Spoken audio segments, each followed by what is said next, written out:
What's up, everybody? We're going to be going over some myths, misunderstanding, and frequently asked questions.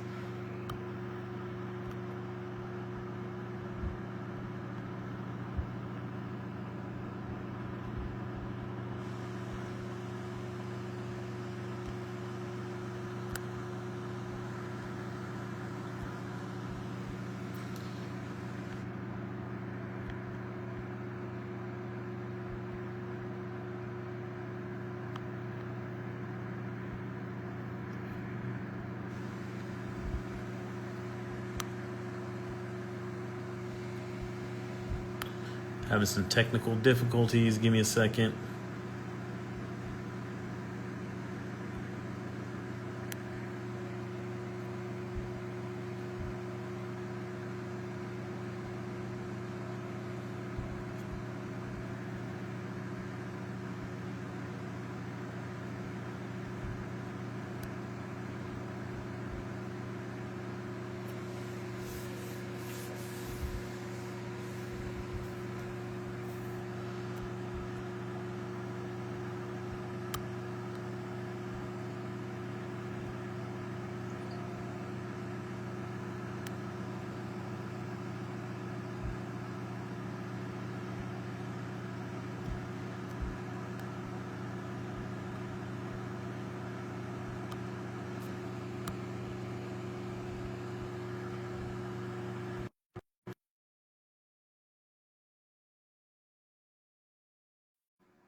There we go. I was wondering There what it was is. going on. Let me put it on this other device. I'm not sure why it wasn't letting me go on my computer, but we are here now. Show. Fix my.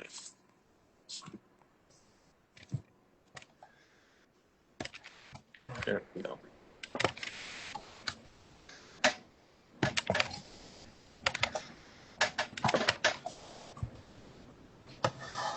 Boom. So, what we got for today? So we want to tackle some myths, some misunderstandings, and frequently asked questions. So one of the biggest myths that I wanted to just debunk just immediately from the jump is life insurance is only for when you die. What's your take on that? Life insurance is only when you die. Yes, this is typically what people like to refer to as life insurance. For us in the industry, or at least myself, I can't speak for many other people, it's going to be what I call death insurance, meaning you only get the benefit when you pass away. What I call life insurance is actually when you're able to accrue cash in a policy and actually utilize that policy while you're still living. Because that, just in the simple definition, life insurance, I feel like you should have some type of benefit while you're still living and not the other way around. What about Exactly. you? Yeah, same thing. So it's just crazy how like just growing up and just kind of thinking like life insurance is just only for when you die, and then just kind of stepping into the realm of financial services and just kind of learning and as you go. And that's one of the reasons why I created my book, and I call it the LIFT method, which stands for Life Insurance Financial Tool. So most Yeah. people, they just think of life insurance for when you die. That's one of the biggest myths that I wanted to debunk. We wanted to debunk just from the jump, because that's all that people think about when they think of life insurance. Something I just need to protect my family. But there's people have been utilizing life insurance, cash value life insurance, so to speak, to grow their money, make sure that it's protected.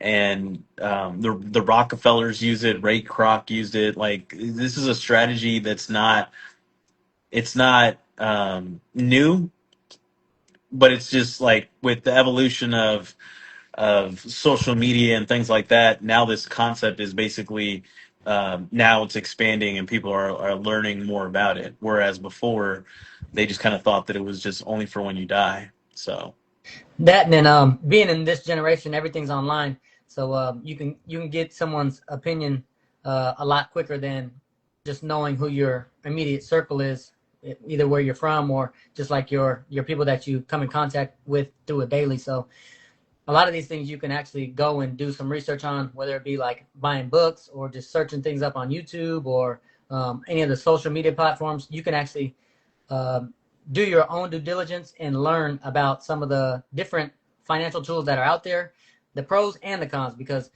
everything has a opportunity cost, if you would. And some Mhm. people like certain strategies because they're not good with their own money. They'd rather have somebody else invest it for them, and they're going to have to deal with the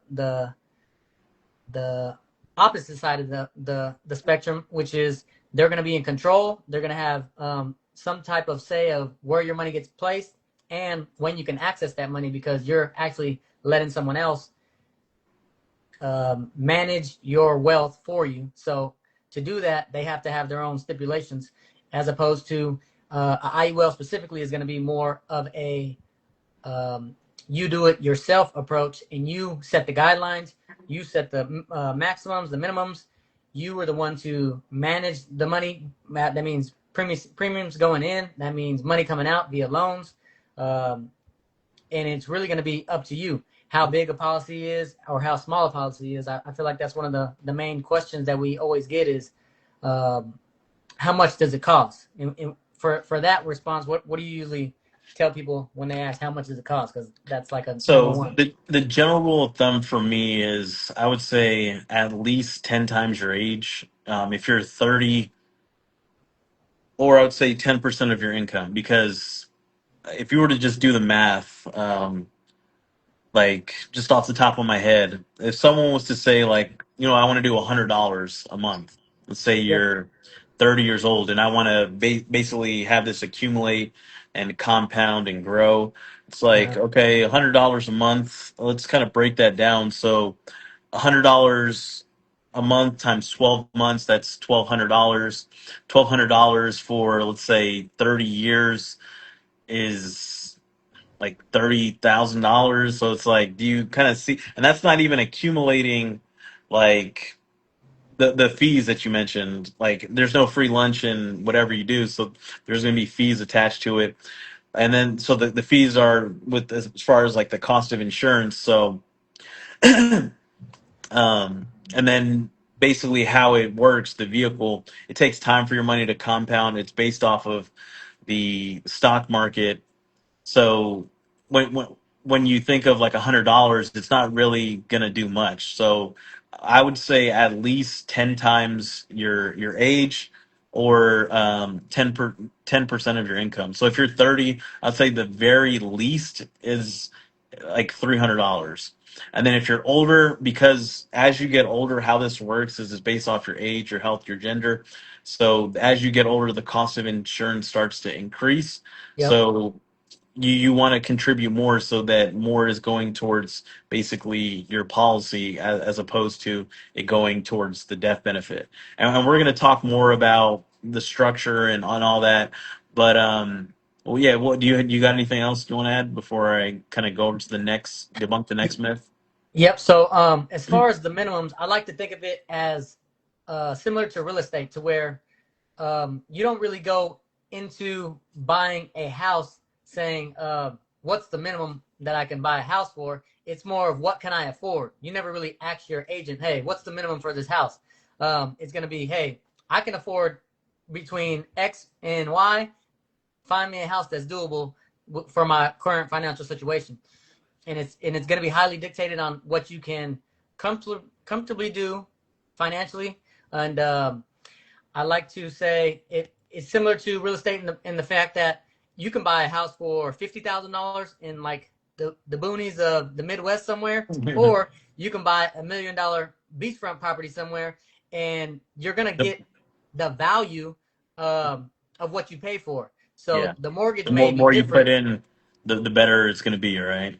Exactly, exactly. You might be putting in X amount of dollars, but you get more value in that sense of, hey, I'm buying a bigger asset, and I know it's going to cost a little bit more as far as the fees potential, or the fee component, I should say.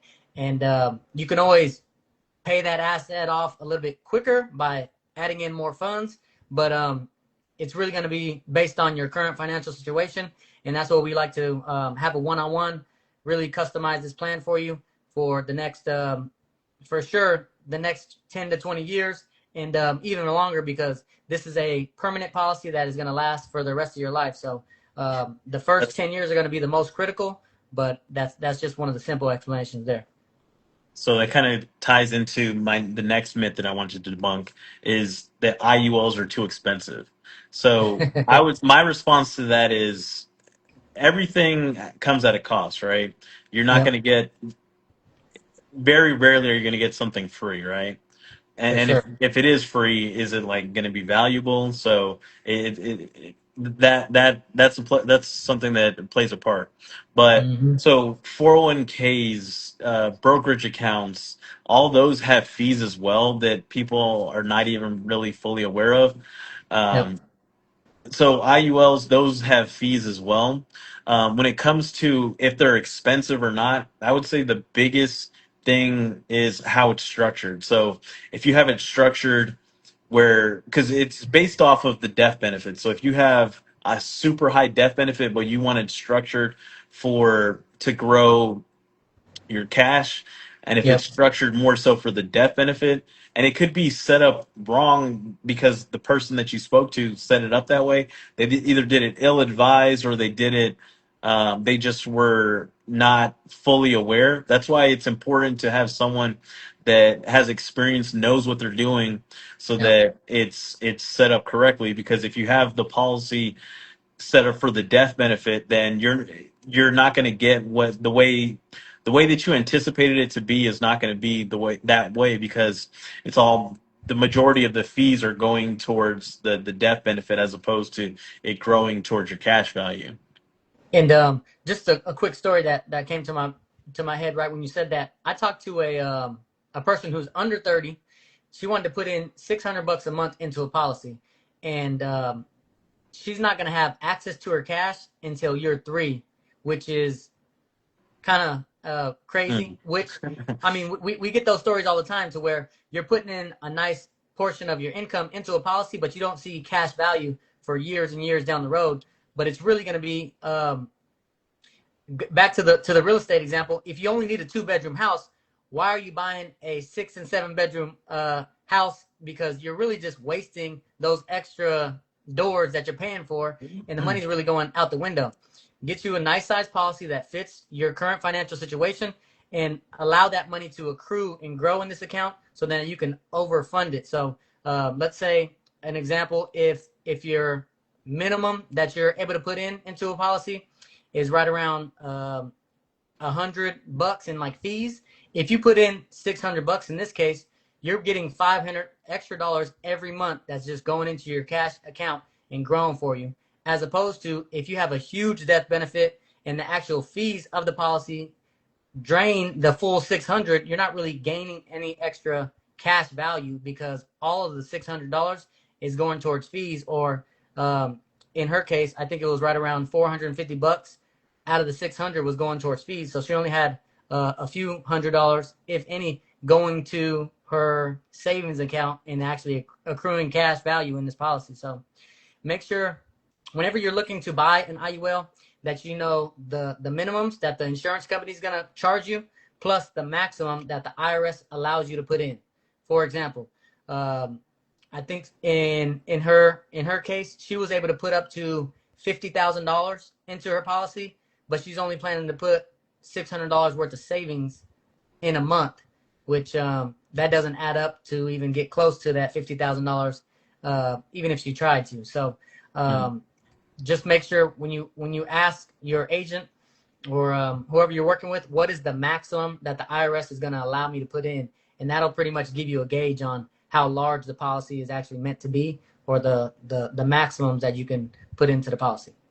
That reminds me. So I had a quick client story. So What's up, E? basically, yeah, basically she we'd have been talking for some time, and I was like trying to design the policy exactly to her needs. And then basically last minute, she's like, "Yeah, I actually found something cheaper." And I was like, "Do you mind kind of elaborating on that?" She's like, Yep.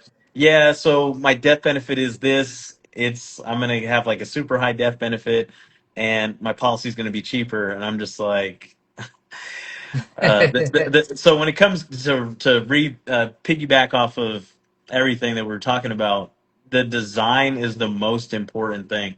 If the design is not structured right, like sadly for her, she thinks that she's going to be accumulating like money for either for tax free retirement or Yep, just money for the future. But little does she know, because she's not an expert in this, is that all her money is basically getting tied to the death benefit. So gotcha. um, I would say knowledge is power, kind of like we talked about in the beginning. Like you want to study these things so that, or have someone that can educate you properly of how this is structured, and so that it's set up properly. Yep. And it's similar to like buying a four-cylinder car as opposed to buying like a tank.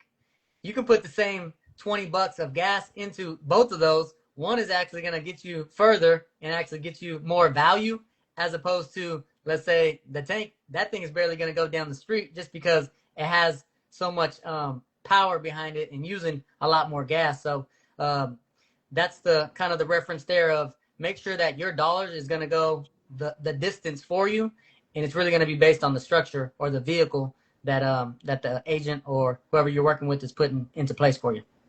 So the other myth that I wanted to debunk, and I get this one a lot, is if this was so good, why wouldn't my financial advisor tell me about this? What your financial advisor who gets paid to manage your money didn't tell you the free resource? Is that what you're trying to ask? This is why, because they get a percentage of every dollar that you let them manage. And for this, they don't get overrides as far as constant renewal cash. This is They a get paid on money that they manage, when a policy like this is something completely different. So yeah, exactly. so elaborate. Yeah, assets under management. That's what a Yeah. financial advisor gets paid off of, and that's really where they make their bread and butter as far as just growing someone's account over 10, 20, 30, 40 years. And over that time frame, you're going to keep on dripping in money, whether that be monthly or annually. You're going to contribute to that, and they're actually going to get a percentage, 1, 2, 3% off of the full asset that they have under management. So if they have 100 clients, each person is just putting in money and growing their paychecks. And this is going to be a policy that is going to be set in place.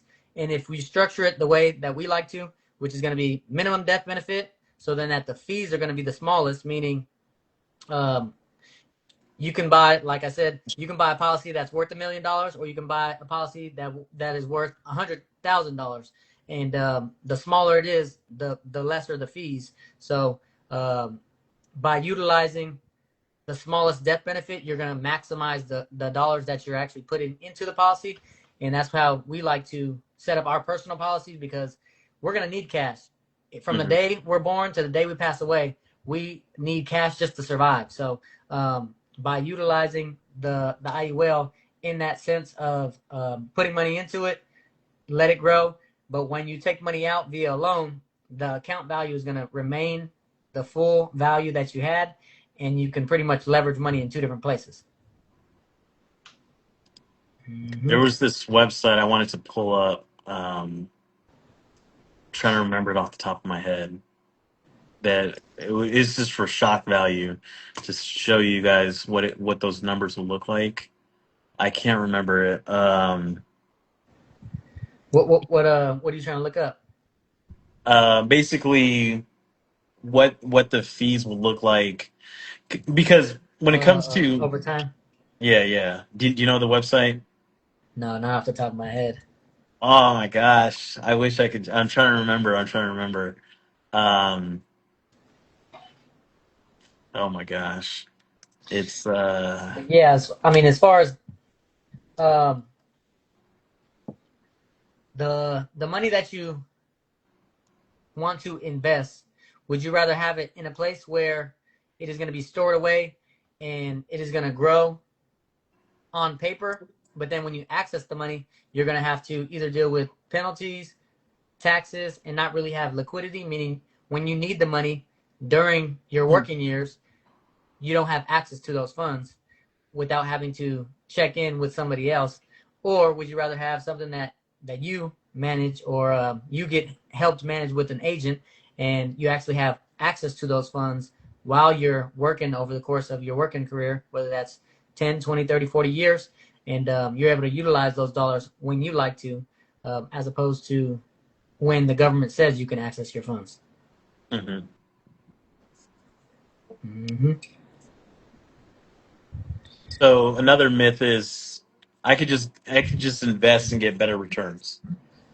So when it comes to debunking that myth, the we I've talked about this many times about the penny doubled every day Yep. versus the $1 million. So what you can do is you can put money into Nvidia or whatever, or you Exactly. could put it into crypto, and yeah, you can get better returns. But that's Mm-hmm. also not accumulating for you having to pay taxes later. It's also not accumulating for or accounting for if the market goes down or whatever. So it's a risk. It's I would say it's high.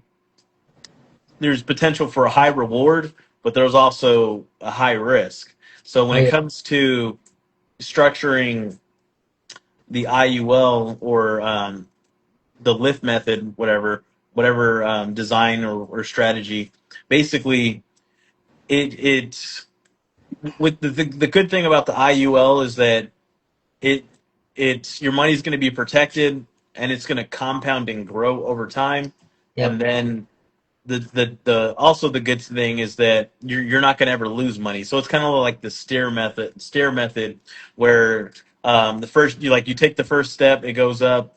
The next year, if it goes down, you're just basically continuing to move up the ladder of the stairs, right? So when it comes to having your money investing in the market or stocks or crypto, whatever the case may be, it's more Yep. like a roller coaster. So it goes up and down, and you might yeah, you might hit that jackpot, you might win the lottery or things like that, but the chances of that happening are very slim to none. So it all kind of depends on your like risk tolerance, For whether you're sure. super high risk or super low risk. For me personally, I would say I'm in the middle because I don't like to lose money.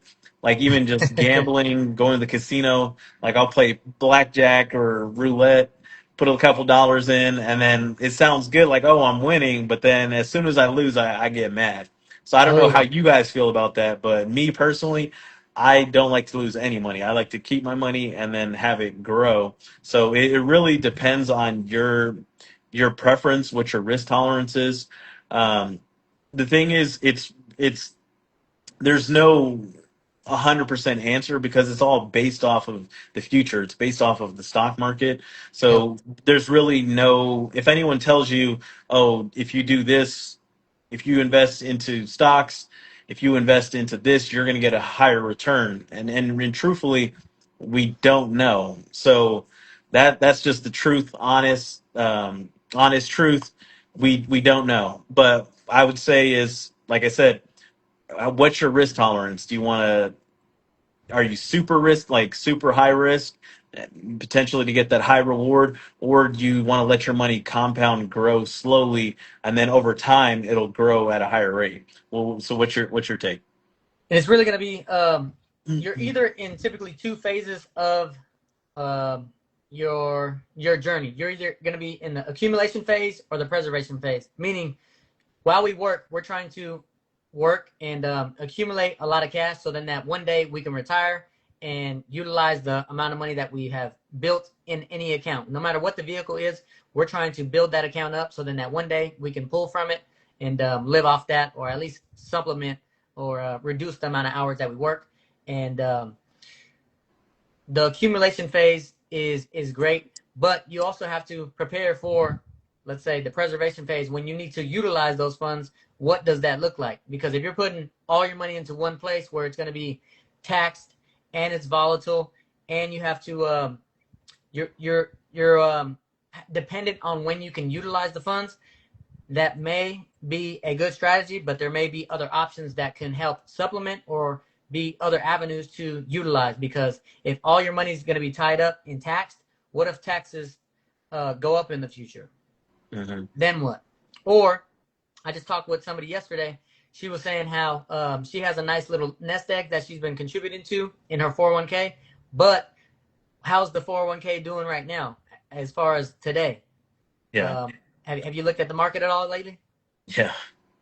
It's been red, meaning it's been losing money. So she's anticipating retiring in the next 3 years. So as she gets closer to that retirement date, what happens if the market tanks 20%, and she's looking at, let's say, 200,000 as of now, but then as we get closer to that specific date, it tanks and she loses 20-30% of her account. Hmm. What's that mean?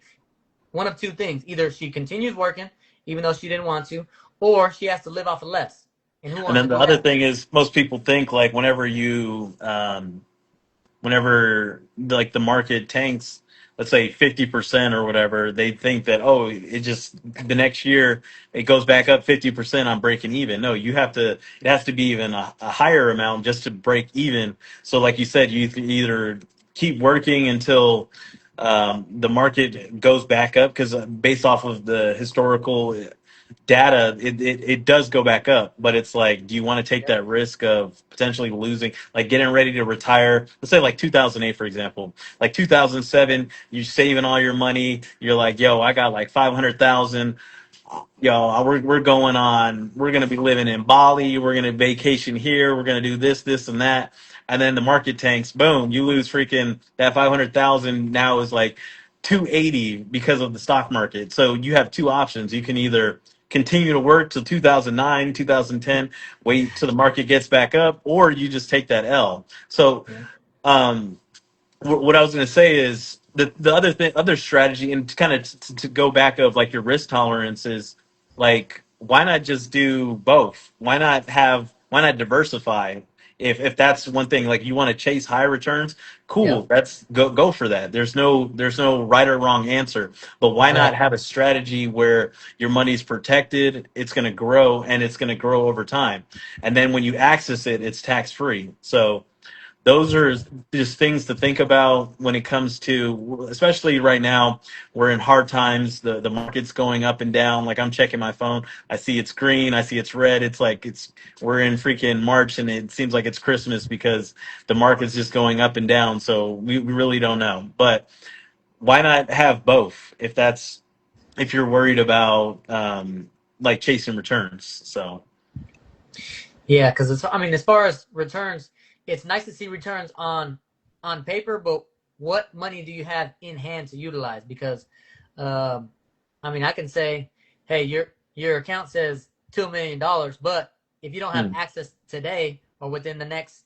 or on your time frame that you want to utilize your cash, what does that really mean to you? yeah, yeah, If you're going to be penalized or if you're going to be taxed on that dollar amount, um, you have to factor that in. As far as, I always say, that's a hidden fee, the tax, because if your account says a number but you only has access to a portion of it, do you really should you really be judging it off the full number that you see on screen? yeah. A lot of people have nice size returns, and then the market may fluctuate, or they haven't considered the tax purpose of Hmm. when they take their money out. That definitely makes a difference. So Yeah. mhm. The other myth that I want you to debunk is, well, this sounds too good to be true. I Yep. feel like I think where that comes into play is just, there's a lot of people that once they learn something, they're just like super excited to talk about it, and it spreads like wildfire.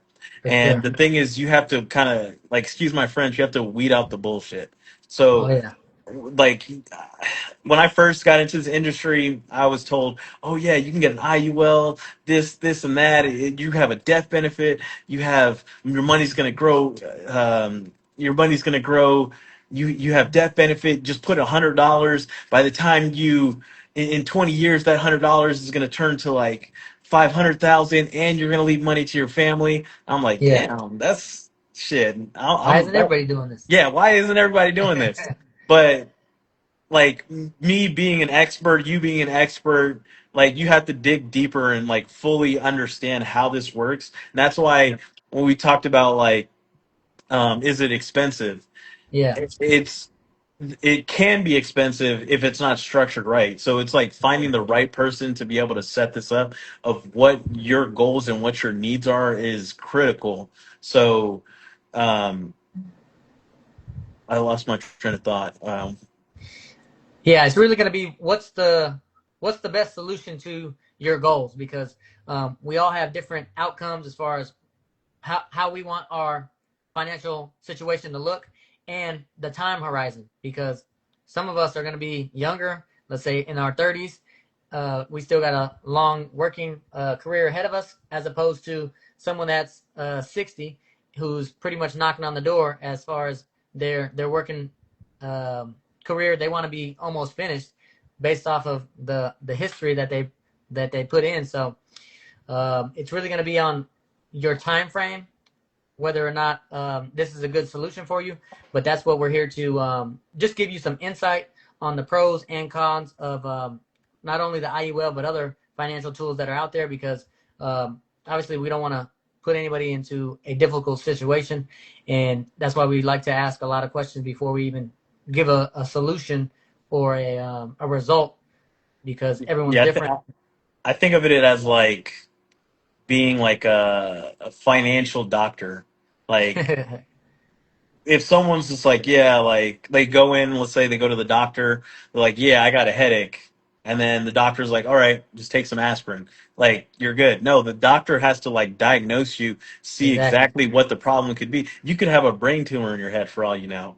And like, that's what like working with experts is like you have to like truly diagnose what the problem The is or problem is, yeah, where you're trying to go. So if you're like point A and you want to get to point Z and like you have to find someone that's going to actually ask the right questions to understand your situation and where you're trying to get to, and then show that solution with a certain strategy. The other myth that I wanted to go over, and we kind of talked about this in a previous segment, is I'll just wait until I make more money. Now, with the costs of what was I going to say? With compound interest is huge. oh yeah, Like we talked about this. Like if imagine if we would have started this when we were freaking 10, or our family started this for us when we were 10 or whatever, yep, like what that would look like today. for So sure. you can wait. I would say doing something is better than not doing nothing. So there's so many people that I've talked to that, and it's unfortunate. It's like even my own mom, for example, like she's like, man, this sounds great. I want to do it. And I'm like, Mom, for one, your health is not the greatest and you're super old. So, and you're kind of living on a fixed budget as far as like her pension and stuff like that. So it's like, unfortunately, this strategy would not work for you. And I wouldn't recommend for someone just to do something just to do it. But For sure. imagine if someone like my mom, for example, had started something like this when she was in her Years ago. 20s, in her 30s, and put in Yep, maybe like 300, 400, $500. So by the time now she's in retirement age, like she would be living a lot differently based off of that strategy. So for sure. Yeah, and it still is a resource to utilize, but then at a certain point, it goes from, hey, I don't have enough cash to actually accumulate a lot of wealth in this policy. You can then transfer it to, let's say, a death benefit focused policy, to where you're putting money in just to secure that you're setting up the next generation with peace of mind, because knowing that let's say $100,000, $200,000 is going to be going to your beneficiaries. All you got to do is hit your certain amount of premium as far as what you're comfortable with. Obviously, you can make it bigger or smaller. If that's doable, then you have a for sure policy that is going to be paid out for the family. And I mean, death is certain for all of us. I don't think anybody's defeated that one yet. So we have to plan for that, whether it be like a final expense policy or a permanent policy like an IUL, to where no matter when that day comes, you have a planned you've planned and prepared for it, because I mean, where I came from, we always did the car washes and the bake sales and stuff like that. It was always, oh, I never even knew someone was invincible. I never knew that somebody was going to pass away. This person was super young. People have been dying for a lot of years. It's going to happen. Yeah, So don't be shocked when it's someone close to you. It's their time, and the plan wasn't never executed, because a lot of people like to talk about it, but I um, never like to do it. it's that difficult conversation. Nobody likes to talk about death. I'm in the industry. I don't even like talking about death, but it's for certain for all of us. Might as well have a plan put in place today rather than worry about the stuff happening later. And a lot of people don't like to hear that, but it is what it is at this point. Yeah. Another myth, or not really a myth, but just I wanted to kind of elaborate on like pensions, for example. So Yeah. if you have a pension, kudos to you, Oh yeah. because that's like you're pretty much like you're getting that income. But with the way things are evolving now, it's like pensions are like disappearing unless you're like working in like the military, you're working certain fields, they still offer pensions. Like I was a Yep. teacher, like there was a teacher that had been teaching for like 50 years. I think she had a pension, and everyone else just had like a 401, 403b or a like a 401k. So if you have a pension, kudos to you. But now But it's do you know more why that is?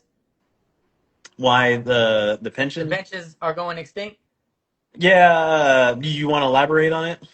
Yeah. So as far as the pension, they're being few, well, lesser and lesser existing, because it's on a program to where the people of today are going to pay into that pension, so then that when they retire, the people that are then into that, let's say, industry, they're going to pay and help fund the people that have already retired.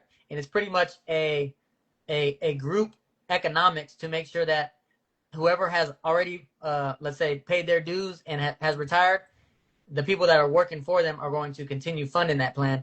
But it's been going away just because a lot of people are like, hey, give me all my money today, or I'd rather do the 401k or other options, to where, I mean, not many people have a pension. And when when I was younger, when my parents were even younger, everyone, I feel like, had some type of 401k and a pension. But now it's just the pensions are getting cut, and you pretty much got to fend for yourself as far as either do something outside of your employer, or help your employer get a tax benefit and sign up for their 401k.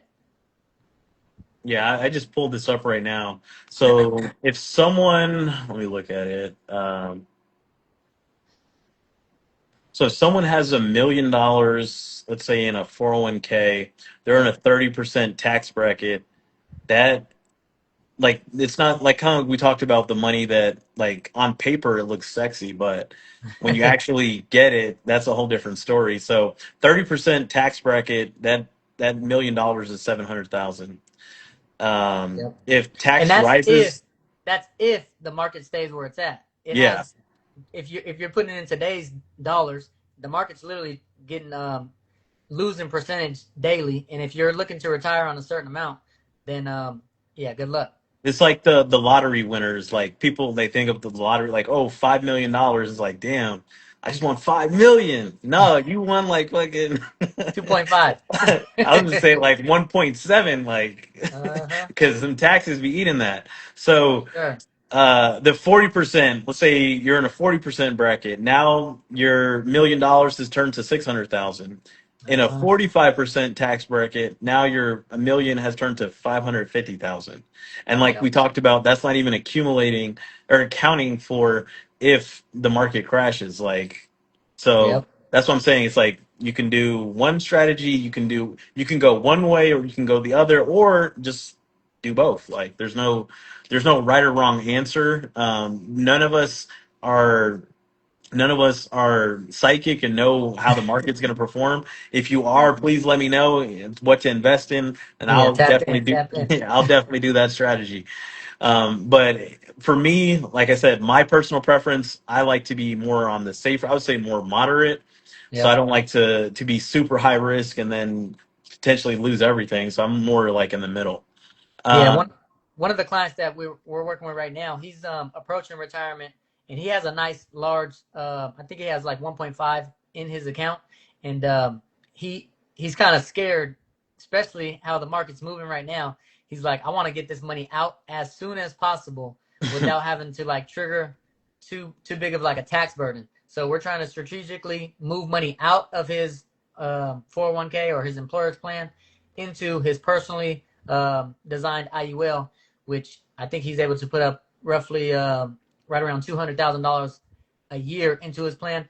So it's really just being mindful of where you're at in your financial journey, the accumulation phase or the preservation phase, and really just adding up the numbers of how much is going to be, how much am I going to be taxed, if any, on whichever account you're in, and then what's the likelihood of a return, and what's the like the maximum that my account can go down, because in an IUL, your maximum that you can receive is a 0% on your account, meaning you're not going to lose any money if the market is negative, like it currently is as of year to date this year. But it's the strategies that you have to utilize, both for your advantage. mhm. Mm-hmm. The other thing that I wanted to tap on is limiting beliefs. So limiting beliefs is this thing that you tell yourself, like why I can't do this or why whatever. And one of those limiting beliefs is, um, well, I just don't make enough money. So like people think like $500 is too much. So when I got my personal policy, we me and my wife, we did it, and we did $500 a month. And then at first my wife was like, no, that's too much, we can't do that. And then For we sure. started like looking at our finances, and I'm like, well, we could save money here, we can like, we found a way to make it happen, and that's just $500. So like just that breakdown, and this is kind of like it's like eye opening for me. $500 a month, like it sounds like a lot, but it's really not. It's $16 per day. So imagine like you go to Starbucks or whatever, like maybe limit the Starbucks and start whatever that, like, or you go to McDonald's or whatever the case may be, like, or yeah, just everything's just like slowly increasing, or you the eggs or whatever. So $16 a day is $500 a month. Yep. $33 per day is $1,000 per month. $66 per day is $2,000 a month. When you put it like that, does that kind of like change your thought process? Does that make you feel like, you know what, this doesn't seem like not attainable? Yeah, and it's really just momentary sacrifices, because it's not like you have to be on rice and beans the whole time. It's really getting ahead of the eight ball, so then that you can uh, put money in places where it's going to work for you there going forward. So in your case, if you're not able to start a policy, let's say today, imagine if you took the next 2 years and dedicated just a portion of your income into a savings account, built that up, and then utilize that fund for a lump sum to help get it started and get ahead of the eight ball as far as jump starting an account, and then continue that habit of saving. When I first started my policy, I was fresh out of college. I was planning to put on 150 bucks into the policy, because I'm like, okay, out of my budget, I could probably do that. That's like a comfortable number. I end up seeing the value and like the numbers in the policy. I end up saving close to $3,300 in that year, as opposed to the 1,800 that I had planned. So I pretty much doubled the amount of savings that I was looking to do in just 1 year's time frame, and I just kept that rhythm going, just because it's almost like going to the gym. At first, it's gonna suck, and you're gonna really regret even going those first few weeks, because it's so difficult and abnormal. But once you start to practice that habit and utilize just resources, and really get into the the tendency of saving money or going to the gym, whatever the outcome must be, um, it gets a little easier after you've done it for a while. And Yeah. just like anything else, you start small and then just continue gradually getting better at whatever that habit may be. That's a perfect segue to the next limiting belief is I'll just start later. Kind of Oh yeah. like me, for example. I touched on this earlier or on one of my posts. So me being a pro boxer, like I was in super good health, working out, running like 10 miles a day. And once I retired, I just stopped completely. I'm chilling on the couch, watching TV, not working out. And I just stopped working out. And it just starts slowly compounding. And I gained over like 100 pounds, or not over 100, but around 100 pounds. So it's like, and then I'm telling myself, like, I'll just go to the gym. I'll go to the gym. I'll go to the gym. And then a day goes by, a week goes by, a month goes by, a year goes by, and I'm just continuing to gain weight. So And it's this. you don't ever really see it, the small either positives or negatives within the first week or the first month. It's always a year, a few years down the line, and you're like, oh shit! Like I can see it in my face that I got that much heavier, or I can see it in my muscles that I'm a little stronger. I can see some biceps now because I've been that consistent, and it's something that we don't really see the instant gratification, and that's why a lot of people quit. But you have to just stay persistent long enough to where it's not so much the end result. You're just focused on the input so much so that the outcome is gonna have to subside. Yeah, my oh shit moment was I talked about this. So my twin brother, he just recently had a heart attack. Gotcha. That was like holy shit, like Wake up we're the call. same, yeah, for real. And the Yep. other thing is I started growing some man boobs, so I was like, I got to do something about this. So I actually started a challenge where I'm gonna work out, lift, exercise, just do something where I'm moving For sure. for 90 days straight. I want to create that habit, and then from there, I don't know how. Like, I'm definitely want to be consistent. I don't know if I'm going to work out every single day for 90 days, but it's all about creating the habit and then just kind of going from there. Yeah. So, um, So the people want to know what's day one. you said What what? when is gonna be the day one for Oh, you? I remember. We gotta hold you to it. I'm on day 4 or 5 right now. Hell yeah. Let's get Keep it it. going. Are Yeah. you sore at all? Yeah, my chest is. I was lifting some weights. I just been starting small because that's the other thing is like people when you're trying to like work out, you see like oh damn like I need to go back into the gym and I need to start lifting like I used to. No, it's like you start small, just work your Exactly. way up. So like I was just I was just tracking my numbers. I just went for a walk the first time. First day, Perfect. just did a 2 mile walk. The next day, I was like, you know what? I want to try to jog a little bit. I ran probably like 3/4 of a mile. And I'm Every day. like, from me being like a pro boxer, I used to run 10 miles a day till I Yep. messed up my back. Like just me doing like 3/4 of a mile, it's like it doesn't sound like oh spectacular, but it's just slow growth. Like I improved my time the first day, then the third day I'm like, you know what? I'm gonna push myself a little bit further. I did a half mile nonstop. I started breathing hard. I was out of breath, but it's all about those small habits, and slowly over time it just compounds into something bigger. Like you said, you don't see it at first, like Hmm. but over time you keep that habit, then over time it gradually, and then you're like you look back and you're like holy shit, like I just lost 20 pounds, or holy shit I feel like way more energy, holy shit I feel like a lot more stronger, or like oh dang I don't Right. got tits anymore. So And it's so funny whenever you hit that threshold of like you're looking back and you can see some results. It's always you're like, damn, why didn't I start sooner? I literally hear exactly. that all the time. No matter what the outcome is, it's like I should have started this sooner because you see the gratification of the success that you've had in whatever that industry is. And yeah, I hate when I talk to somebody, and most of the time it's a lot around like fitness because I'm typically in the gym a lot, and people will be like, "Hey, I need to get in the gym, like, help me get back to it." And I'm like, "Okay, what's your goal?" And they're like, "I want to go 7 days a week." I'm like, "Okay, you're gonna go from going 0 days a week to seven.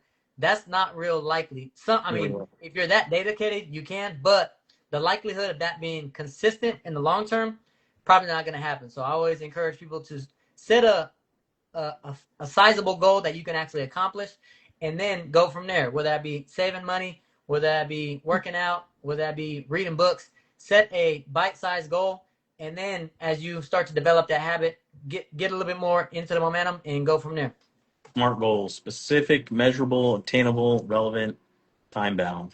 Exactly. Mm-hmm. The other limiting belief is this just seems too complicated. Yep. And I get it. Like it is complicated. Like if you actually like look, let's say at your 401k, like do you truly understand like how it works? If I was to ask like 100 employees, break down your 401k for me, break down how to invest in stocks for me, I would say 90% or even higher have no idea what the hell what it is. They just follow the herd Oh because that's yeah. what everyone else does, and they just think like, well, they're doing it, I'm going to do it, so we're all screwed. So it's like, why not like you have to educate yourself. That's why like I'm posting like long videos rather than just these little snippets, like Yep. truly educating and breaking this down simply, because it is complicated, I'm not gonna lie, For sure. but But it's all about there's a reason having. why it is complicated. Because I mean, where else can you get a tax-free income generated for the rest of your life? There's only one other place, which is a Roth. And why is that limited? That's kind of weird that they're gonna limit the only other resource that allows you to grow tax-free money, and they're gonna limit you. And some people can't even qualify because they make too much. That kind of Mhm. is strange in itself. How can you make too much to actually take advantage of a tax-free vehicle? Yeah.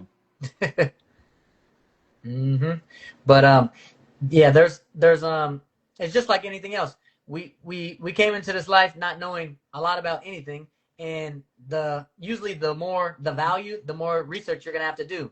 And this is just one of those things to where you don't just go into buying a house and just say, "Hey, I'm buying a house today." No, you actually have to get approved. It's a month, 2 months long, and that's just to see if you can apply.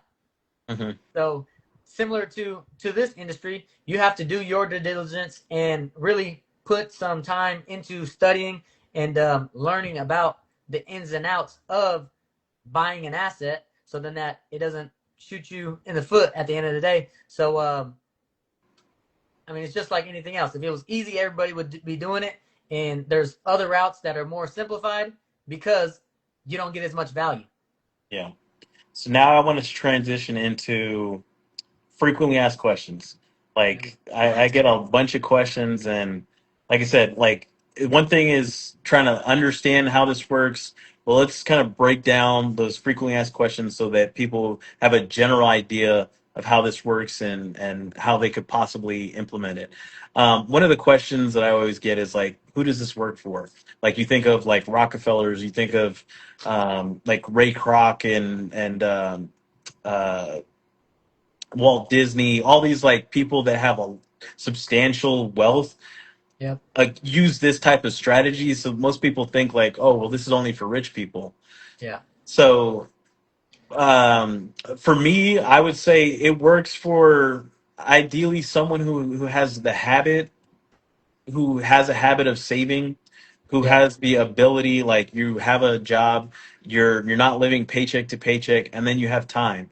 So like if you're 80 years old and you want to do a strategy like this, I would say sorry, your time has already passed. It doesn't work unless you And want it even just for like death benefit. And even then, it wouldn't really, yeah, it wouldn't work. So I wouldn't recommend that. and Um, for people that, let's say, worst comes to worst, if you can't qualify via your age, because typically most insurance companies are going to age you out at age 85, or just health wise, some people are just born with health complications to where they can't get approved for a policy. There's other strategies that we can work around to still get you a policy to utilize the vehicle of a tax-free um, investment or savings. And you can get a policy on a spouse, a business partner, a there just has child. to be a need for um, there's why a they would there's need that policy to, yeah, for it to be there able has to to go be a into place. financial need that is met. But that's why I said like a business partner. If it's just two people in a business and half the production is done by you, what does that business look like if someone goes down? Or if you're a parent and you have kids, what is the likelihood of like the child be successful, depending on age, obviously, but um, there has to be a financial need for both parties, and there's other ways around. Just if you can't get a policy yourself because of health reasons or because of age, you can always pivot and utilize other individuals, if you would, to get the same outcome.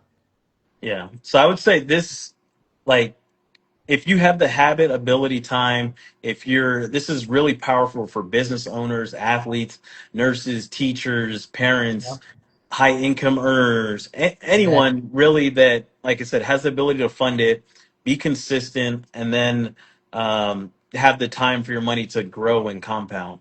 And Yep. so the next question is like, who is the strategy not ideal for? So I would say someone living like paycheck to paycheck, they may not be able to fund this. Like they might worry about, like, obviously they might be worried about like, how am I going to eat, or how am I going to pay for this? Like, you don't want to, like, yeah, you want to build for the future, but you don't want to sacrifice like If this is your, your last few dollars, yeah, this is yeah. not for you. We want to make sure that you're utilizing, let's say, any extra cash flow into like a savings account or an emergency fund to where you have access to those dollars, and they're there and liquid for you whenever you need them, because you're not in the correct um, environment financially to start. Let's say you're investing or buying into assets. You're more of just the survival, if you would, of getting out of the paycheck to paycheck or the rat race, and then you can utilize a savings and build that up three to So six what months. would be a strategy if someone doesn't have the habit to or the ability or the time to be able to at least start something, like they know like that I want this, but I just don't got it right now. Like what would you say could be an alternative? Yeah, if you don't have excess cash, number one, you can always like change or add another way of income, whether that be picking up other shifts, working OT, getting another job. Uh, Income is the name of the game, and cash flow is what we want to deal with after that. But even if it's small, let's say $20 out of your paycheck, build that up over a year's time or 2 years time. You got a nice little nest egg that if an emergency does happen, because they always seem to pop up at the worst times, you have some accessible cash to not put you into the red. Because we don't want to live off of, let's say, credit cards and stuff like that when we're already fighting paycheck for paycheck. We want to get ourselves in the green by having an emergency fund, and then from there, once we're comfortable enough to start looking into buying assets and doing things of that realm, you can then start, whether it be into something like the IUL, or getting yourself a term policy, depending on if you have other people that are dependent on you for your income. If you got like small children, or like I said, if you got a business partner that if Yeah, you were to so go down, the business kind of goes south, and it's a lot of um, customization that everyone's going to have to just sit themselves down and find out where they're at financially. yeah, I would say if you're like, you definitely, you're like, I'm sold, I want this now, but you just can't afford it. I would say a strategy is to, you kind of mentioned it, getting a term policy. It's a convertible term policy. So instead of maybe contributing like $500 minimum, you can do a convertible term policy, do like $50, and then basically the insurance company allows you to convert it into a permanent policy to the IUL. They usually give you about 1 to 7 years. I'm Yep. sorry, 6 to 7 years in order to be able to convert it into a permanent policy. So that's another strategy that you can do if this is something that you want to do, but like maybe financially you're not there right now. Then that's an alternative that you can do. Um, the other question is this a get rich quick strategy? I mean, I feel like other than just gambling, there's not too many get rich quick schemes out there because anything, no matter what investment or asset class you're looking to get into, you're gonna have to be consistent. Number one.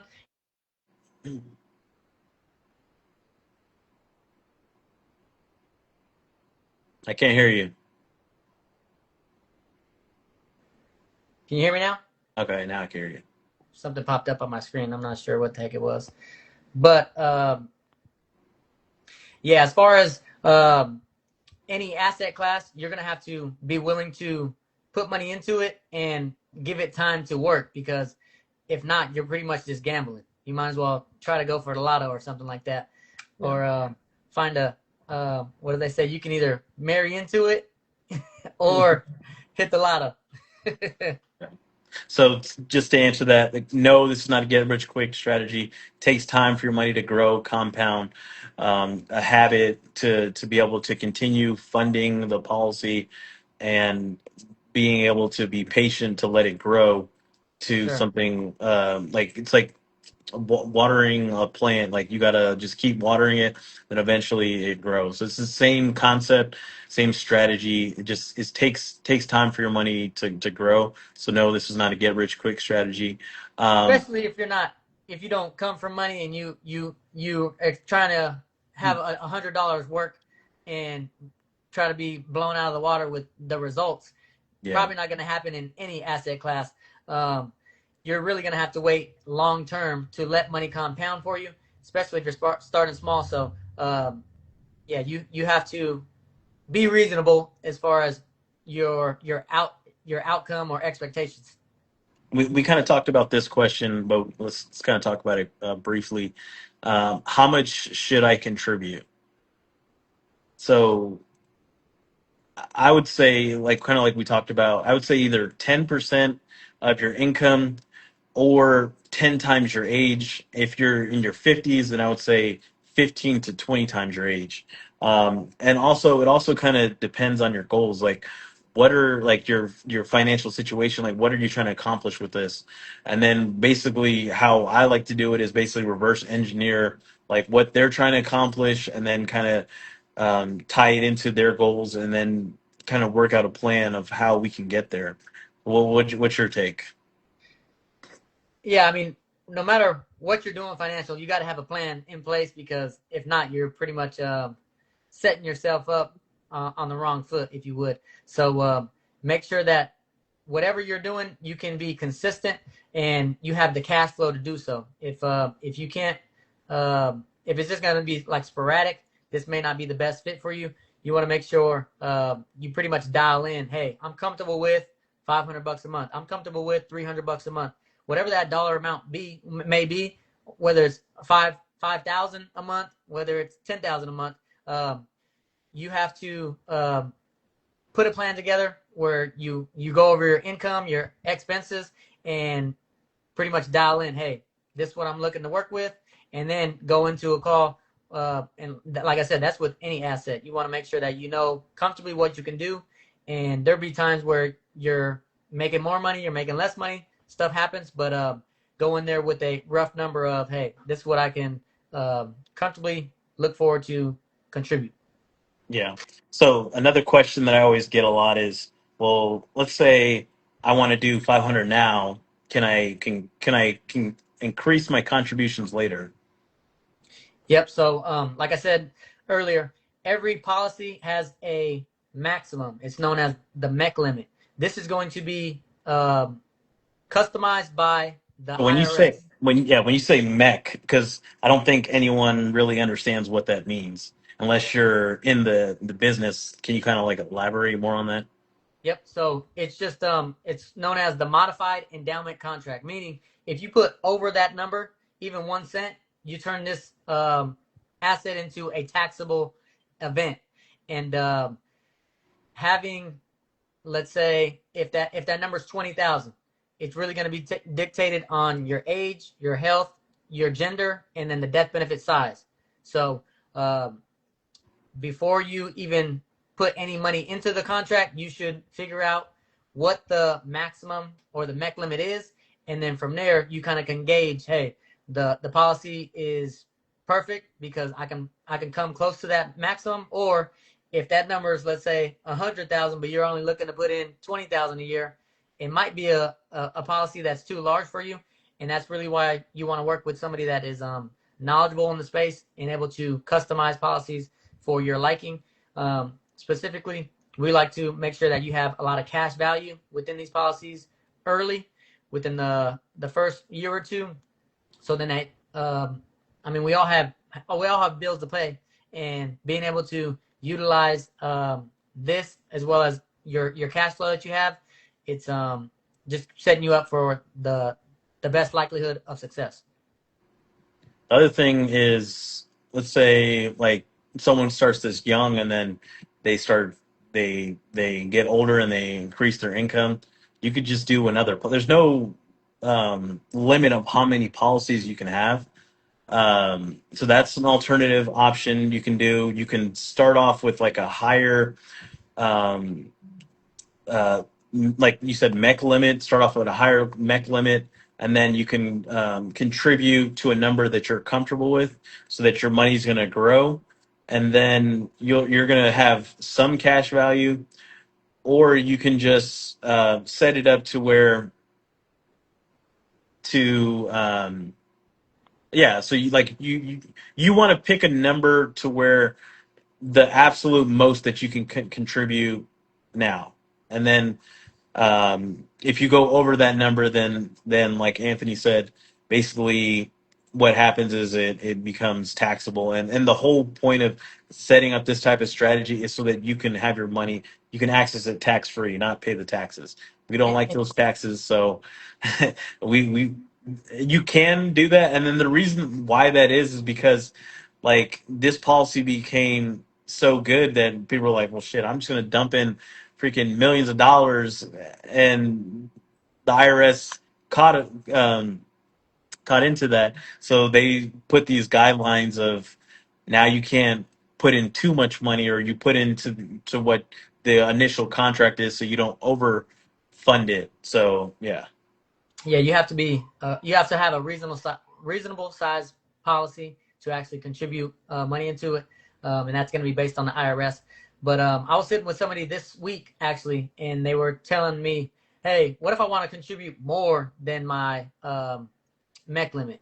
I believe his specific MEC limit was 30,000, and he's looking to aggressively put this in. I said, "Well, number one, you don't want to cause that taxable event, but if you were to put more into this policy, we can do one of two things: either make the policy larger so that it can actually obtain more money legally, or he had three younger children. I said, or we can get the policy started for them, so then that number one, their insurance or their life is insured because we're all going to pass away at some point. Might as well make sure that everyone in the household has some type of coverage, and the money's only going to compound even better for them because number one, the fees are going to be smaller, and they have more time, God, Lord willing, on their sides for the money to compound and grow for them.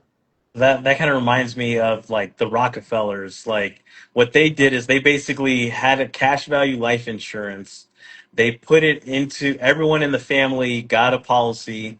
They put it in a trust, so when someone dies, that money goes back into the policy, and that's how they've been able to accumulate wealth.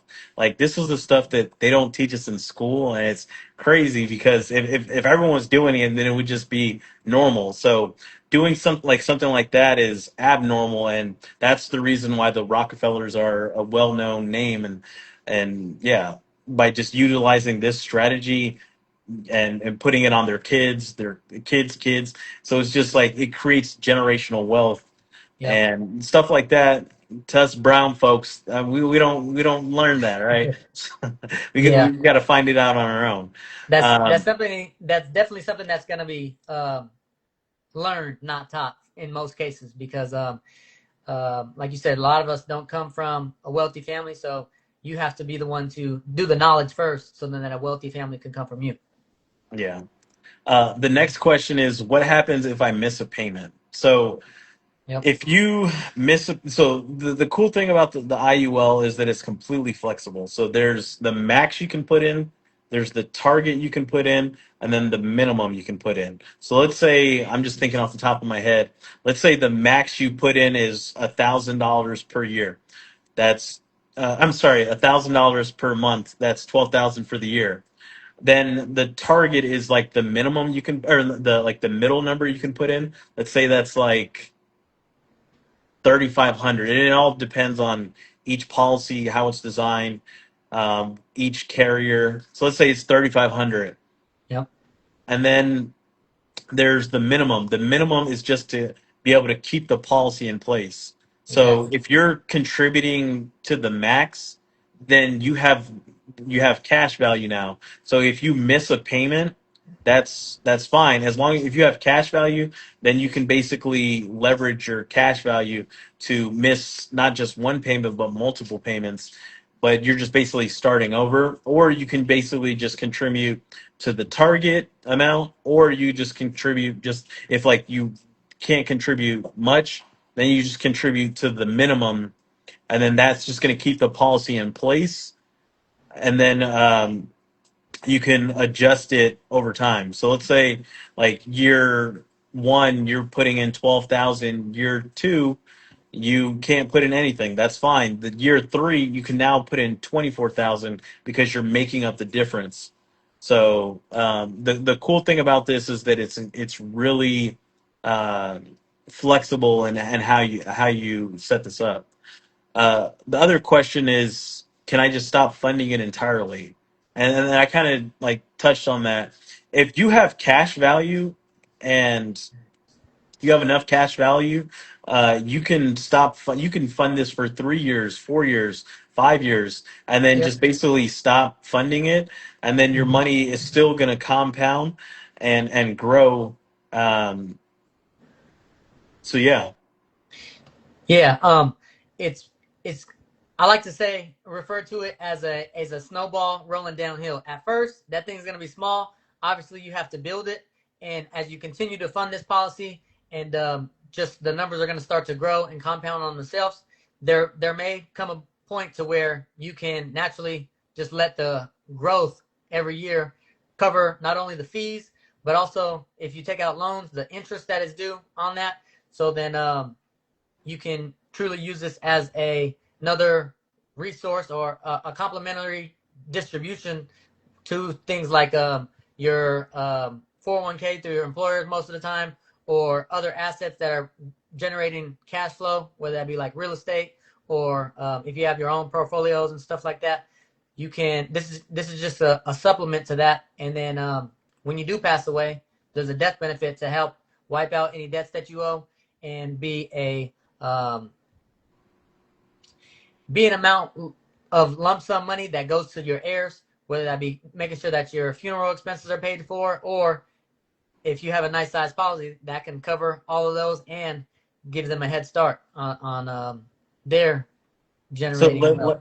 let's say you're in real estate. Like, why would someone in real estate want to utilize this type of strategy? It is very similar to real estate to where you can actually utilize your money to purchase real estate and really build two assets at once with the same dollar. So, for example, it was about 4 years ago. A guy out of San Diego. He was a real heavy investor in real estate. He actually had $100,000 from a property that just sold, and he wanted to start the policy. He put in the 100K. Out of that, he leveraged out right around 80%. He used that as a down payment. He was a fix and flipper, so he utilized some of that capital to put the down payment and to rehab the property. So then that if he wants to, he can repay that loan. If not, that money just simply comes from the death benefit, and it's a way to utilize the same dollars in two places because that full 100K went into the policy. He has an account value that is going to grow and mature for him every year going forward, and he just bought a real estate property that he's looking to sell and flip quick. So it's really just giving your money two jobs. So the other question that I get is, well, when can I access the cash value? Yep. I would say it all depends on the structure, the design of how the policies set up. In some designs, you can access money as soon as like 30, 90 days. Yep. Um, Most strategies depend or whatever. It all like everyone's like case by case, but I would say usually 1 to 3 years, or certain designs 30 to 90 days. Yeah, it's really going to be the use case that you're looking to utilize the policy with.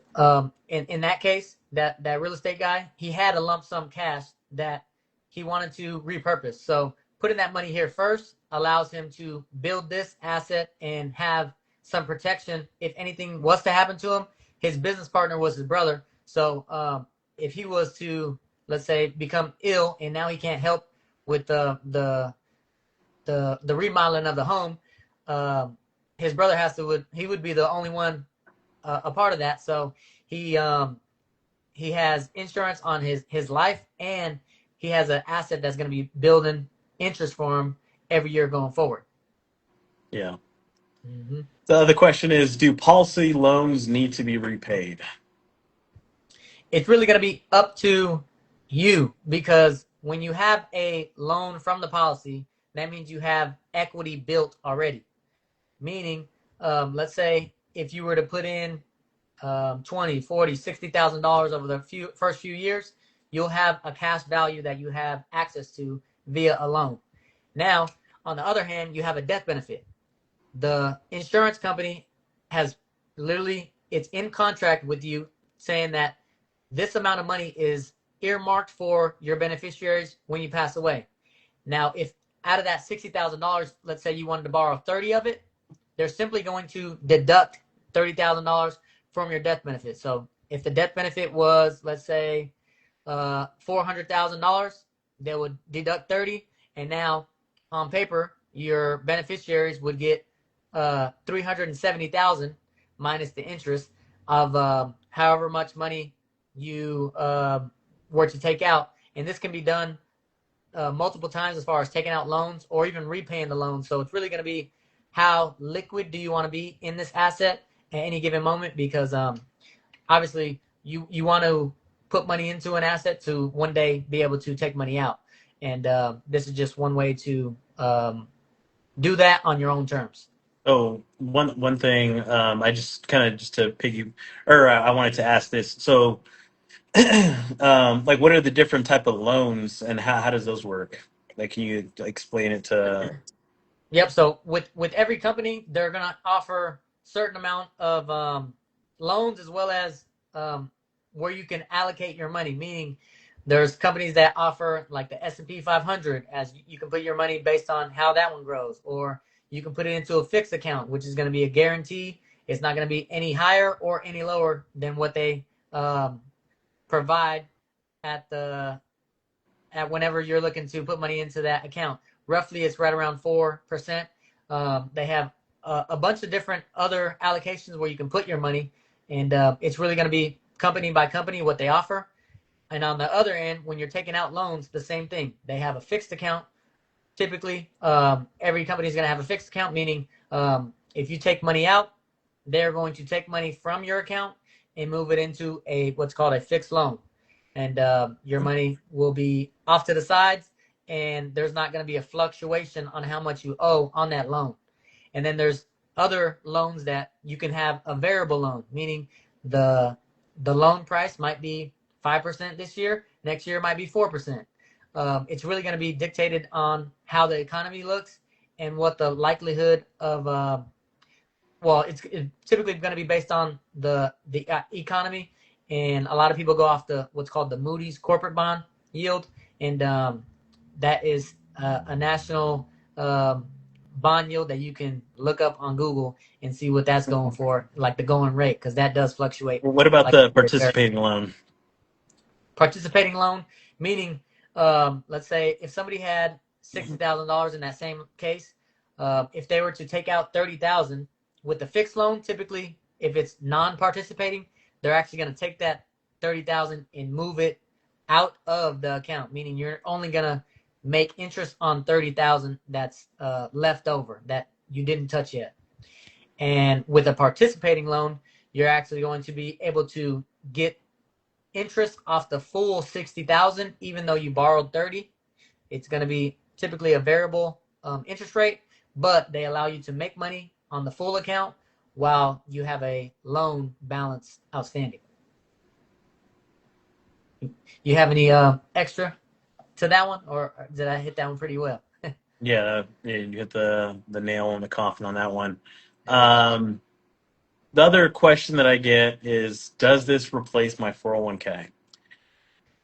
So it it's there's no universal rule.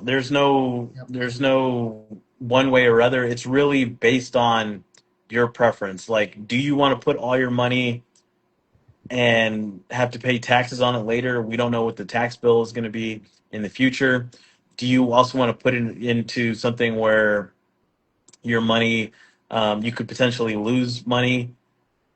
Yep. Or do you want to put it in a safer vehicle, but where you may not get, um, it doesn't have, it has a cap on it, on the potential you can make, or it really kind of depends how you want to set it up. Or you, like I said, you can do both. There's really no universal rule. It's really based off of your risk tolerance. Yep. Yeah, it's going to be highly dictated on your risk tolerance and then your time frame that you want to get there because in let's say in the stock market, those are typically going to be higher returns for the most part, but you also have to factor in taxes when you actually have access to your money, whether that be like through your employer, you might have to wait till 60, and if you do take loans from that, you have to pay those loans back for sure. There's no question about it. As opposed to something like the IUL, as you build up an account value, you can take loans from that whenever you want, as many times as you want, as long as you have cash value.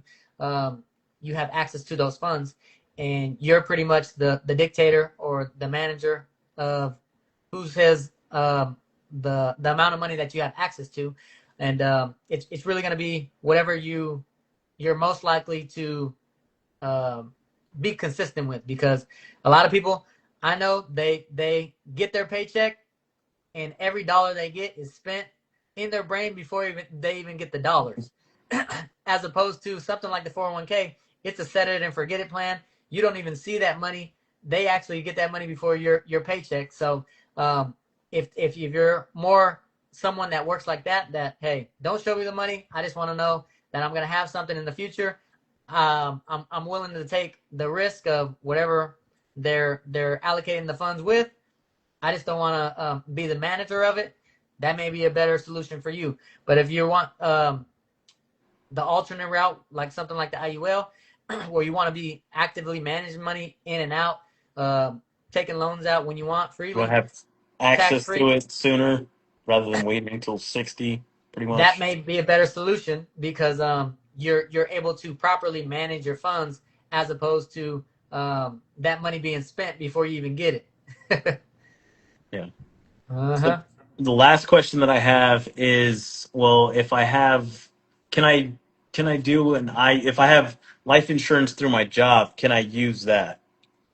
So when it comes to your life insurance that you have through your job, that is what's called a group policy. So basically, what that means is whoever your employer is that has added benefits. They have a group to offer to all their employers or to the employees to basically at a like group rate for life insurance. Now, what that means is it's basically a temporary plan. So as soon as you leave, quit, get fired, retire, whatever life insurance policy that you have through your employer leaves as soon as you leave that job. In most cases, some cases that are very rare that you can like continue it after you leave, but you wouldn't be able to convert it into this type of strategy. So this is a uh, personal strategy that you have to do Yeah. outside of your work,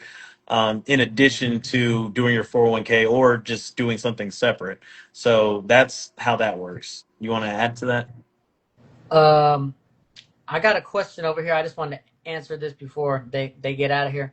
As far as the IUL, they're asking what does it track as far as price return or total return in the S&P. You want to touch on that a little bit? You could touch on it. Okay, so as far as the returns, it's really going to be dependent on what the allocations that the company offers. So, like I said, you can put your money into a variety different choices. They typically offer, I think the lowest I've seen is right around like 5 different options. Some of them up to like 9 different options that you can put your money into. Each each one you want to make sure that you know if there is going to be a cap or an uncapped strategy. Meaning, if the market goes up 20%, is it going to cap you at a certain cutoff? Percentage? Yeah, yeah. Yeah, percentage, whether that be 12%, 15%, 10%, it's really going to be dependent on company because they factor it in to make sure that they're able to obviously run their company in a profit, as opposed to some strategies may be uncapped, meaning if the market makes 20%, you're going to get the full 20%. But on the most for most companies, they all have a downside, whether it be 0%, 1%, or -1%. I've seen a few different options out there. They do have a cutoff of, let's say, insurance on your money, to where you don't receive the full negative participation like you would if you were fully invested into the stock market. If the stock market returned 15% negative, you would only, on most cases, is going to be a 0% return, meaning you're not going to lose any money, but your principal didn't make a positive growth. It's just going to be stagnant for that year, and then it'll just next year when the market either goes up or down the next year, you're going to get whatever the market returns, whether that be 5%, 10%, or whatever your cap is to the north side. Yeah. But that was a good question. So basically, what I'll kind of piggyback off that. So basically, what the IUL does is it gives you added protection to at a cap. So you can basically put your money into the stock market where it goes up and down, but you have the high risk of the growth, but you have don't the protection. You don't have the protection. Whereas with the IUL, they're going to give you the protection, but at a cost of the cap. So Mm-hmm. um, usually 10%, or there's multipliers and bonuses. I don't want to get all into the weeds and to all that, but basically that's essentially what you're doing is you're basically adding protection at a cost of the cap. Or if you want to put your money just all tightly into the market, you're basically having the high risk of losing money, but you have the high reward of basically how the stock market works. And like I said, there's no you can do whatever you want. There's no universal rule. You can do both. There's no there's you can do whatever you're comfortable with. You have Um, options, and yeah, that's what I like exactly. about. You have options, and it's really good to diversify, in my opinion, because we don't know what the stock market does. Like we have no idea. So why not have a vehicle here? Why not have a vehicle here that your money's going to grow, your money's going to be protected? So we kind of talked about if the stock market does lose or drop, then what it takes for it. Like it's not just the number that it dropped to just get it back to even. It's going to be even more than that just to break even. Yeah, So yeah, and it I like to compare that almost to like when you get injured. It's like you don't start at a standard normal health. It usually takes some rehab, and you really have to come back to your normal playing field before you can start excelling from there. If you were to, let's say, tear your ACL, you're not going to be able to walk like you were the day before. You're going to have to rehab it for months at a time. Same thing with an account. When that market dips, let's say 5%, 10%, 20%, you may have had, let's say, $100,000, and if it drops 10%, you're at 90. But if you gain 10% again, you're not right back at the 100K. You're only getting 10% of the 90 in that example. so do you know off the top of your head, like let's say the S&P 500, like what it Yep. typically averages in the past say 20 years. Say that one more time. what the like S&P 500, what it typically averages, and then in like the past 20 years. Typically, on average, it's about 10 to 12%, depending on what your money's being allocated to. So when you look at the stocks app on your phone, you'll see. I'm just looking at it right now. So Yep. it's the S&P 500 is down. What is it?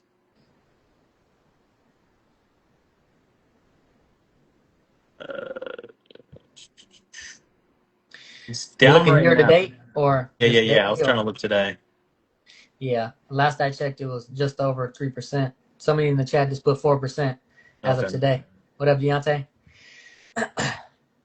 So the S&P 20-year chart average. I'm just gonna Google this real quick. So I'm gonna give you guys.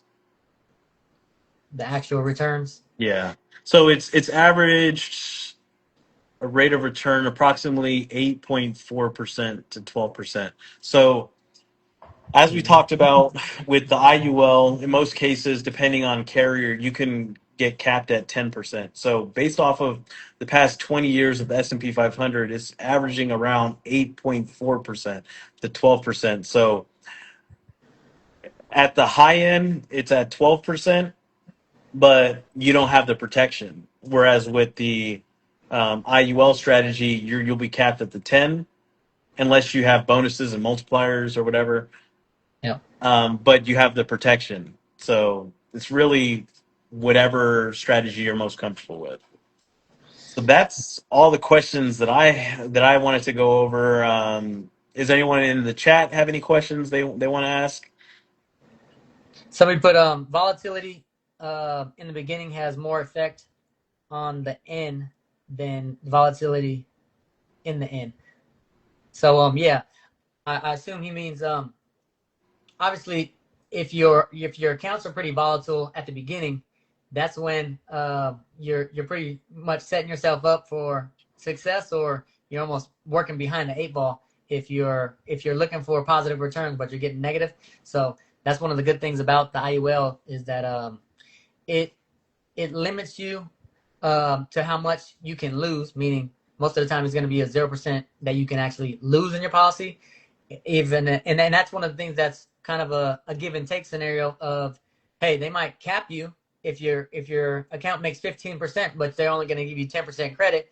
It's kind of, you got to look at the other side of the eight ball. What are you giving up, or what's the risk tolerance to the downside when the market does change? Because for sure the market's never just went straight up for eternity. It's going to have its ebbs and flows, if you will, and you Yeah. just got to make sure that the vehicles that you put your money to, what is the likelihood of success, and when are you looking to access your funds? Because if you're looking for a quick turnaround, this may not be the place to put your funds.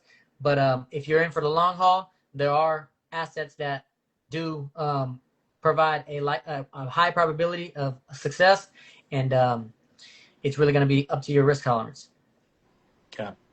Any other questions? My phone is gonna die soon, so We're gonna need to find you a charger. No, that should be hold on, let me see. Let me go through these.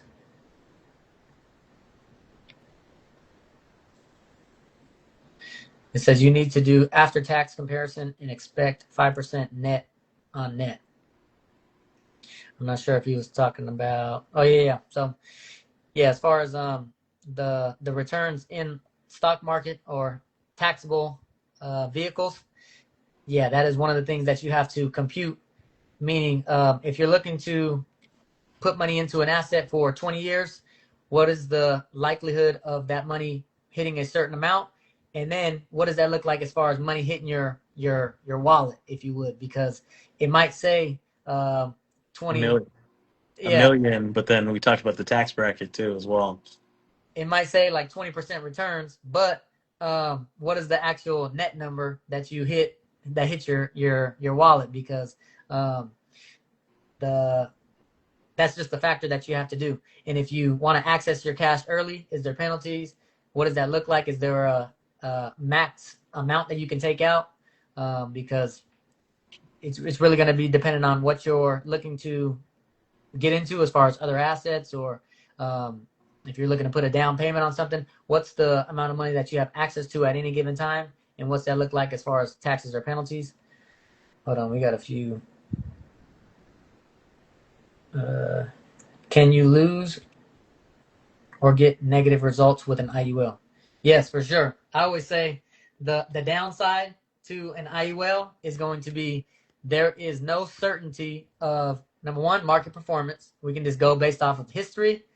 And the biggest thing is going to be client behavior, because we can set up a policy that looks like the greatest thing since sliced bread, but if we say, hey, you're comfortable with putting in how much, and you tell us a number, and you don't stick to that plan, don't expect the policy to work like we set your blueprint up, because that's one of the biggest things. Life is going to happen. There's going to be times where you're probably going to have to be flexible with your premium. And if we're saying, hey, we're looking to save $24,000 in a policy a year, but we only put in 12, you can't expect the same type of growth over X amount of time. So being And then reasonable with your comfortable savings is going to be one of the keys.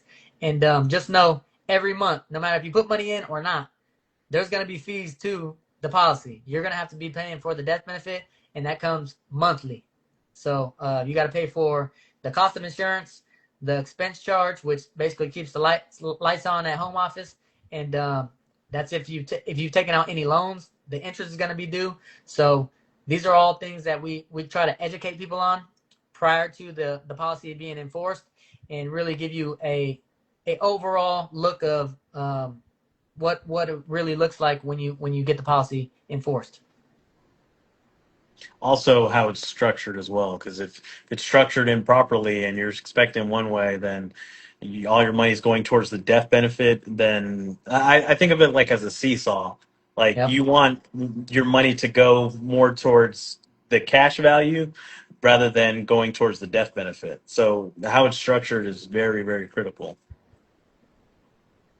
Yeah, the structure is going to be one of the main levers, because that goes back to me comparing this to real estate. If you only have the means or the funds to buy $100,000 house, but your agent is trying to sell you $1 million home, your likelihood of success is not going to be there, because your money that you're putting into the policy is literally getting eaten up by all the fees. You're never going to reach the outcome when you're pretty much paddling in place.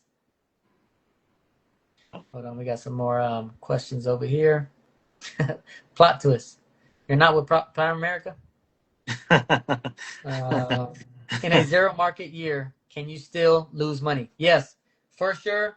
If you receive a zero the whole year, in 2022? No. Through COVID, the market was not good, because it really tanked for a minute, and I would say most people got a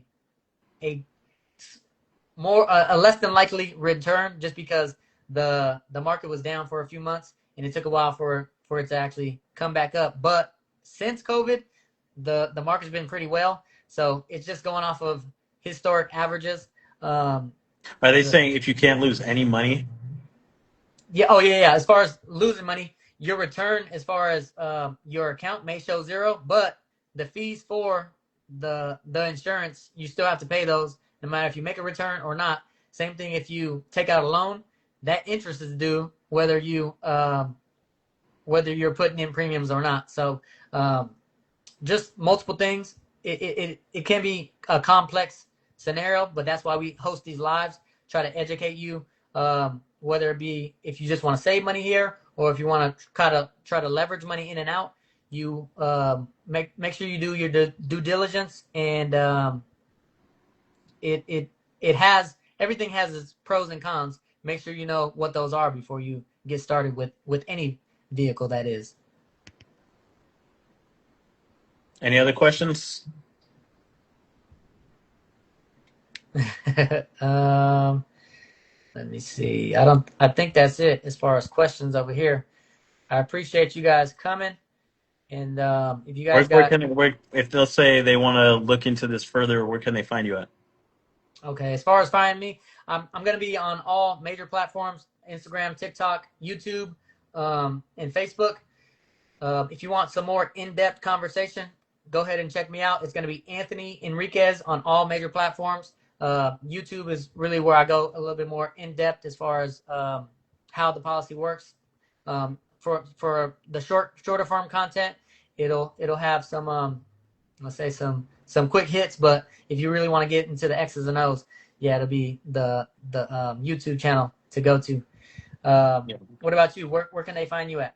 Yeah, you can find me on Instagram, TikTok, LinkedIn. You can Google me. I got a book out. What else? And let's not just breeze over. You got a book out. Give yourself a promotion. Where can they find that book, and what's the name of it? It's the Lift Method. Knowledge is power. The stuff they don't teach us in school. It's on Amazon. It's actually new. It's currently new number one for new release. It's got Wow. like 80 reviews. People are just raving about how just simple this is broken down. Yeah, you just Google me, Jonathan Mark Mercado. You can find me on Instagram, TikTok, YouTube, LinkedIn. I'm trying to think. Pretty much all across all major platforms. If you guys have any other questions or anything like that, that's how you can reach out to me or Anthony. Thank you guys for your guys' time, and I hope you guys got value from this. One last thing I said, somebody put in here, option A or option B. It's really going to be what the client is looking for as far as their Their financial stress. goals. Yeah. If you're looking for more cash value, I would, just to break it down simply, option A is a level death benefit, meaning if the policy starts at 100,000, it's not going to go up from there. It's going to stay at 100,000, and you're going to pay that amount of fees, which you already have set in place, as opposed to, let's say, option B, which is increasing. That's also known as increasing, meaning your death benefit every year is going to continue to go up.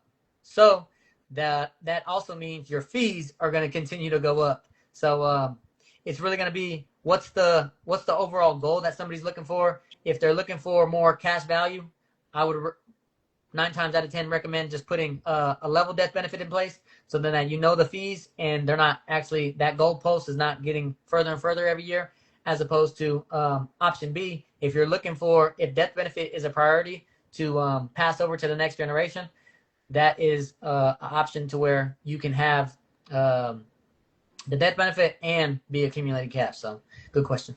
You want to add anything to that? Yeah, it just all depends on what their strategy is. Us being experts in this field, it's everyone. There's no one universal answer to answer. It should A, B. There's even option C, return of premium. Like there's no universal answer. It's whatever the client's goal is. We try to, like I said, we're diagnosing. We're trying to understand what their problem is Yep. and where to get them from point A to point Z. So whatever situation works best, that's how we kind of like um, tailor it. You tailor it just basically to the client. And I know you, just like I do, we like to meet with our clients annually to make sure when life does change, because you may get a new position or stuff may, a kid may be going to college. They might need some a flight to go for like a sponsored event for school or something like that. As those things happen, we want to use those annual reviews to see exactly what's happening financially, and pretty much set up a game plan for the next 12 months until our next annual review. And that's when we make our edits as far as adjusting premiums, or hey, you have this amount of money that you can utilize via loan. These are going to be highly effective, especially in the first few years, because I always say that's the most cautious time of a policy for it to go left or right, if you will. And we want to make sure that we're putting our best foot forward every time. And that's why we like to meet with you guys annually to just give you our 2 cents in the most likely success route when going on this journey. Any other questions? Nope, I believe that is it. That should be it. And then We typically like to do these lives um, 2 to 3 times a week. So we're either going to be on TikTok or Instagram for the most part. So look for us there, and appreciate you guys coming and engaging. So have a good one, and talk to you guys soon. All right, bye. Peace.